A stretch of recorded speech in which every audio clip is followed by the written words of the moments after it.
In today's video, I will show you guys to how to repair CCTV videos. Step 1.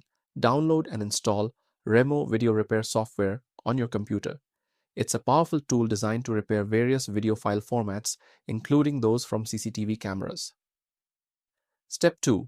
Open the software and you'll see a user-friendly interface. Click on the Select File button to locate the corrupted CCTV video file on your computer. Once the file is selected, click the Repair button. The software will start analyzing and repairing the video. Click on Preview to view repaired CCTV video.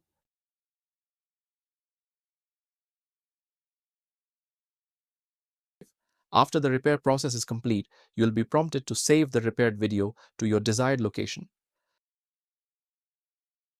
By following these steps and using a reliable video repair tool like Remo Video Repair, you can effectively repair your corrupted CCTV footage. Click on the link in description to know more on fixing CCTV videos not playing issue